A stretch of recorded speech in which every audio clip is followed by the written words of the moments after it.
The University of California reached a tentative labor agreement on Friday with thousands of graduate students, teaching assistants, and other academic workers. KCRA has more. Twitter has reinstated several high-profile journalists who were suspended from the social media site. Accounts belonging to journalists working for the New York Times, CNN, The Washington Post, and other independent journalists were suspended on Thursday.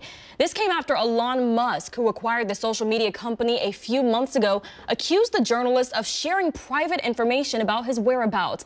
However, those accounts were reinstated earlier today after Twitter users voted in a poll posted by Musk to allow the journalist back on the platform. Musk responded to the poll writing, "The people have spoken." The new Avatar sequel is expected to draw thousands of moviegoers back to the theaters. But is it worth your time and your money? Manny the Movie Guy gives us his take. Warner Brothers is dropping the first official teaser trailer for the highly anticipated Barbie movie. Margot Robbie plays the iconic Barbie doll alongside a star-studded cast, which also includes Ryan Gosling as Barbie's plastic boyfriend Ken, Will Ferrell, Issa Rae, and Kate McKinnon. Barbie is expected to hit theaters in July of next year. As the weather turns cold, many people are turning on their heaters, but those heaters can lead to house fires and carbon monoxide poisoning. Federal safety officials are warning the public to be cautious when using generators and portable heaters due to CO2 poisoning, which claims the lives of at least 430 people each year. And your wallet is likely taking a hit this holiday season, but the good news is prices at the pump are providing some relief. Gas prices have dropped again, falling to a 15-month low. AAA reports the average cost for a gallon of gas is now $3.18. And here in Riverside County, the average dropped to the lowest amount since October of 2019, down to $4.36. In an eye-opening report, a Green 2.0 study found leadership positions in foundations and nonprofits looking to save the planet remain predominantly white, despite climate change affecting Black and brown communities. NBC's Bree Jackson reports more on organizations' change from the inside. Welcome back. Before we check out our weather, just want to send a reminder that warming centers are available all across the Coachella Valley, and tomorrow, Saturday, the Palm Springs Public Library will be open for a warming center from 10 a.m. to 5 p.m. as we see some cooler temperatures coming in this weekend. Yes, there have been a lot of economic numbers this week, and not all of them point in the same direction. What do the headlines mean for your household budget? Karen Kaifa has a look at the data. Well, here's a reason to wake up early on a Saturday morning: breakfast with none other than Santa.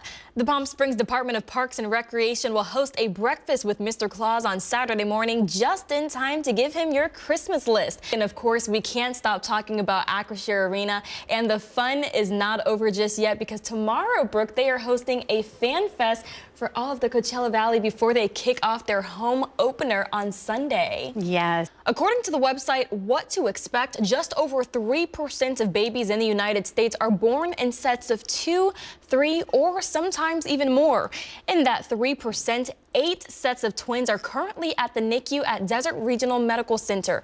Our Tiani Jodeling has the story. We begin tonight in Las Vegas, where many are gathered to remember and honor the lives lost in the tragic Route 91 mass shooting 5 years ago today. Police are investigating a series of killings in the Stockton area of Northern California.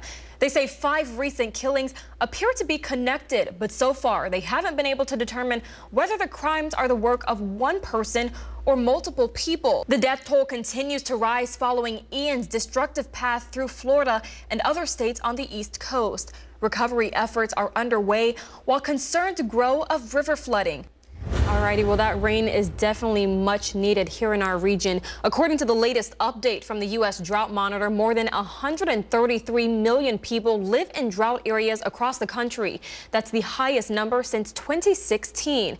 The people who are feeling the drought the most are our farmers. The Grammy Award-winning duo Silk Sonic has withdrawn their album An Evening with Silk Sonic from consideration for the Grammys 2023 ceremony. Silk Sonic had won 4 Grammy Awards earlier this year for the track I'ma Leave the Door Open. Maybe you know that song. That song won Record of the Year and Song of the Year. One of the oldest rivalry games in the history of Southern California high school football, known as the Bell Game. Indio visiting Coachella for the 63rd annual matchup. Both teams have clinched a playoff spot heading into Friday's game, but Indio was looking for the upset and a share of the Desert Valley League title. Coachella had been averaging 47 points a game coming into Friday's battle, but the Rajas and Mighty Arabs brought their defense to the party, and a surprising defensive battle ensued. Neither team could get things going offensively. The Rajas were ready for Coachella's ground attack and vice versa. A low-scoring game to start off, definitely not what fans were expecting. The only points in the first half were this 29-yard field goal by Indio. Early third quarter, though, Coachella breaks through with this 5-yard touchdown catch by Keon Lenore. Arabs take the lead 7-3, but Indio would answer, going on a nearly 65-yard drive down to Coachella's goal line and punch it in with Israel Negrete. Indio takes back the lead 10-7 in the fourth quarter, but the tables turn once again. Coachella's Jacob Mendoza stepping up with a 50-yard run, and the Mighty Arabs up 13-10, and that would be our final score for the night. Coachella wins the Desert Valley League, and what a game it was. Several key Republican candidates came here to the East Valley Republican Patriot store in Palm Desert to watch those election results roll in on election night. And now with ballots still being counted, Republicans are hopeful that they will pull the numbers they need to bring change here in California.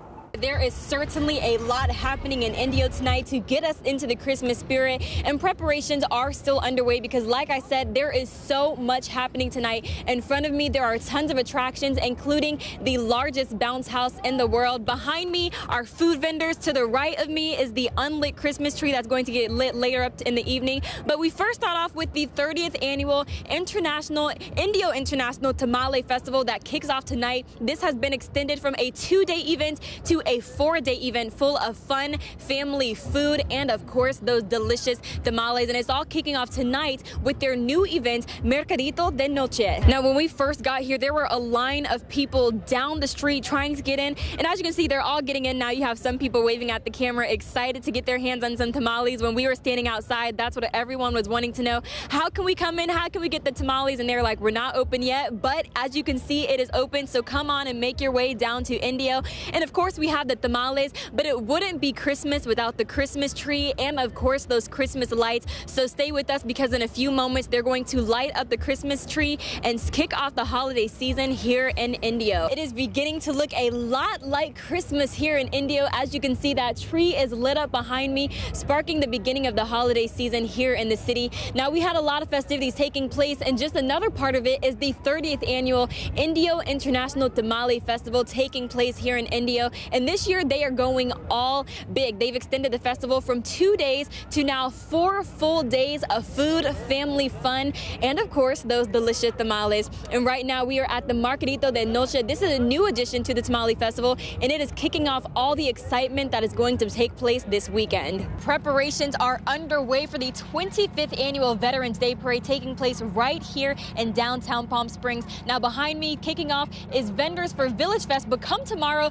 these streets will clear out to make room for lights, music, and parade floats. But ahead of all the festivities, local veterans got a special treat in honor of Veterans Day. Hey, Tim, we are definitely in the Christmas spirit here at the Empire Polo Club in Indio. As you can see, it's getting a little bit dark outside, meaning in just a few minutes, this entire place is going to light up with hundreds of thousands of colorful light bulbs. The Empire Polo Ground is kicking off the holiday season here in the Coachella Valley with its first ever Magic of Lights holiday drive-through. Right now, we are at the Village, which is the end of the route, so there's plenty of space to walk around, come together with family and friends. Lights, music. My favorite just came on, Mariah Carey, the Queen of Christmas.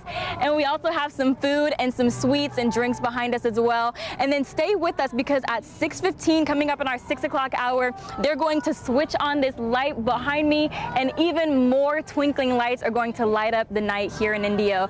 Live in Indio, Kamari, Esquerra, NBC Palm Springs, News First. The city of Coachella is going all out for the holiday season. I'm here on 6th Street in downtown Coachella, where the city is hosting its annual tree lighting ceremony to officially start the holiday season here. Now, the event is just kicking off. You can hear that music around me. They're having mariachi bands as well as other performances throughout the night.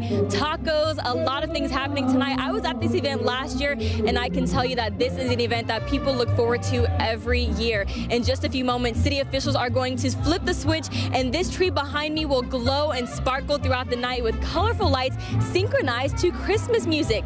Now, the festivities are not just to get into the Christmas spirit, but it's also to celebrate the success of the city of Coachella in its nearly 76-year history. And again, this parade will be taking place on Friday right here in downtown Coachella, and it'll also feature other festivities. It's not going to end with just the parade. There's going to be an ice slide, carnival rides, a live DJ, of course, some incredible food, and even a s'more station. So make sure you make your way out here to Coachella on Friday. And tonight, there's still plenty of time to make your way out here for this tree lighting. And stay with us for our 6 o'clock hour when we will ring in the holiday season with Coachella.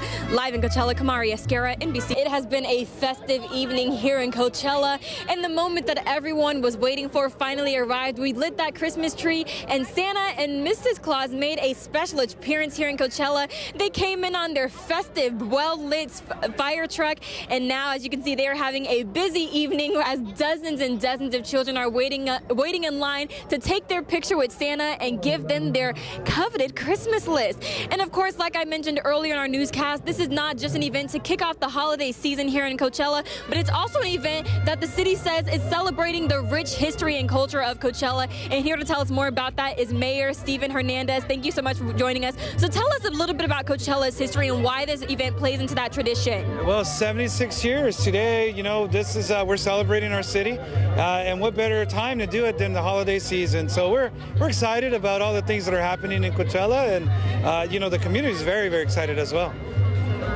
And we have some more events coming up in about less than 48 hours, correct? Yeah, we have our annual parade that will be kicking off on Friday. Come out. We have over 100 floats and participants, and it's just a grand community event. You know, not only that, but we have different snow events. Sometimes we have ice skating and then a little carnival, as well as, you know, just high school band competitions. But it's fun. It's a very fun community-oriented event.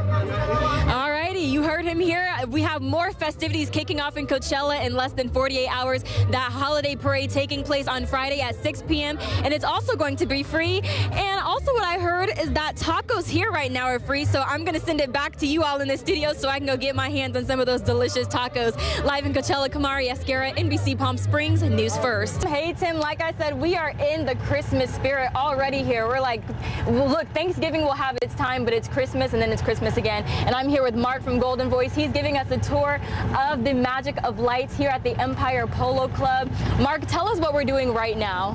We're actually about halfway through the 2-mile course that's going on tonight. We're doing a sort of sneak preview for some folks tonight, working out little bugs, as you can imagine. It's kind of technical, and we're open to the public full on tomorrow night at 6 o'clock. Nice. And right now we're going through the nativity scene, the story of Christmas, the originator, and there's some other attractions here as well. Can you tell us a little bit about those ones? Sure. We're actually coming up on the 12 days of Christmas, which is wonderful. It's actually numbered as you go through. It's really fun too. There's a radio that you can tune into in your car, and it plays Christmas music all through the entire event. And after we get through 12 days of Christmas, we start to run into one of the tunnels we'll get up here to in a minute, and then we have prehistoric Christmas, and we've got Barbie. It's really pretty impressive. Wow, a lot going on. And you also mentioned the radio show, which we do want to tell you, when you come here and you're riding in your car, if you don't have your own Christmas tunes like I do, I have a whole playlist that I listen to year round. You can crank on the radio. That channel, that station is 87.9. So 87.9, you can put that on your radio station and hear all the Christmas tunes as you were experiencing this magic. And now, Mark, I have to ask you, you know, there's a lot of debate going on online about when is the appropriate time to start decorating for Christmas. Put up your lights, put up your trees. I got to ask you. Well, I'm kind of a 365-day-a-year Christmas person, as you might have guessed. So to me, why do you have to take them down in the first place, right? You know what? That's a great answer. You know, while we're on the subject, I will say my mom, we've had Christmas trees up year round. One time we had a Valentine's Day tree because we just, you know, it's so much work to put it down. But you know what? Really the answer is whenever you feel like celebrating Christmas, and Mark said he celebrates at 365, and so do I. So do I. It's, you know, it's such a joyful season. So you want to experience that joy year round. Yeah, the season of giving. I love it. It's fun to give back. This is a wonderful event because it's very family friendly. It's one price per carload. It doesn't matter if you have kids in the car, you have seniors in the car, people come on date night. Yeah. It's just a really fun activity. Awesome. And here again, we are at the Magic of Lights at the Empire Polo Ground. It's a little chilly tonight, so when you come out here, make sure you have a jacket and a coat if you want to get out and walk around. And I'm going to send it back to Brooke so she can tell you what to expect in your weather this upcoming week. Brooke.